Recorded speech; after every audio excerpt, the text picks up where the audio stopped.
It is apparent from the start that Piltover is the city of the bourgeoisie, and Zaun is the city of the proletariat. The Piltover enforcers are very disliked among Zaunites. They have a history of brutality, oppression, and violence.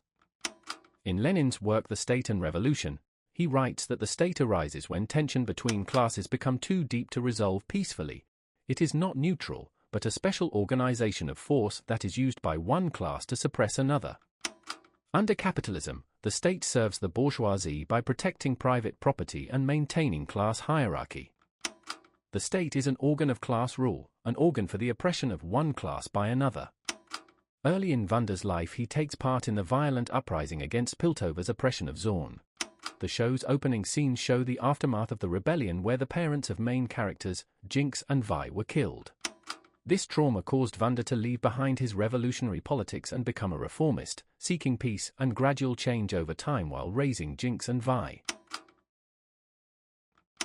John F. Kennedy famously said, "Those who make peaceful revolution impossible will make violent revolution inevitable."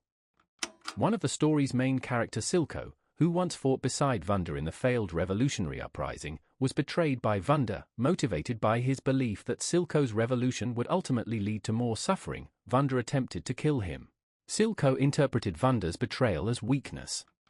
If we look at this through a Marxist-Leninist lens, we can see that Vanda's betrayal illustrates how reformism over radical change often undermines and weakens revolutionary movements, thus delaying or hindering true change. Lenin argues that you cannot achieve socialism through elections, social reforms, and legal means within the capitalist system. Lenin rejects reformism outright, saying it dulls class struggle, it makes workers trust the bourgeois state, which strengthens the capitalist rule. Lenin's vanguard party opposed reformism and bourgeois influence, ensuring that the working class maintains revolutionary consciousness. Vi is an interesting character. Her parents were killed by the enforcers during the revolutionary uprising against Piltover's oppression, yet she doesn't harbor the same revolutionary ideas held by Silco. Instead, she is sort of a pragmatic reformist, even siding with the enforcers to stop harm. During Weimar Germany, especially towards the final years of the Republic, the phrase "better Hitler than the Reds," or some variations of it, has been historically associated with centrists during that time. They saw Hitler and the Nazis as the lesser evil and thus would rather side with them. I think Vi embodies this sentiment when she sides with the enforcers who murdered her parents, opposing Silco's revolution.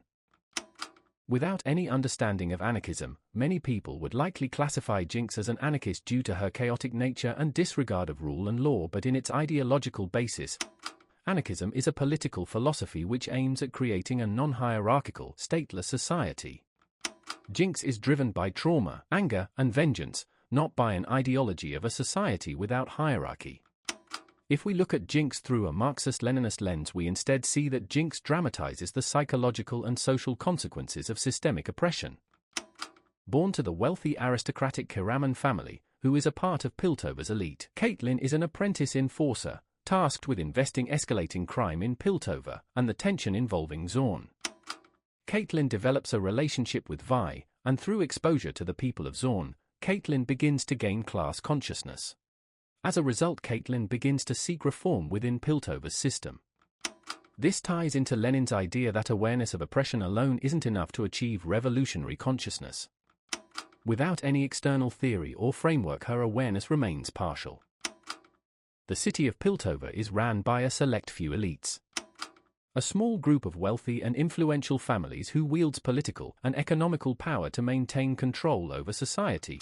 The Piltover Council is in Lenin's terms a classic bourgeois state that enforces the hegemony of the dominant class while presenting itself as neutral or meritocratic. The story of Piltover and Zaun highlights class struggle and state oppression, which are among the central concerns of Marxist-Leninist theory. The show effectively illustrates how reformism often delays true change in favor of the capitalist class at the expense of the oppressed, who continues to suffer under the same structures of power.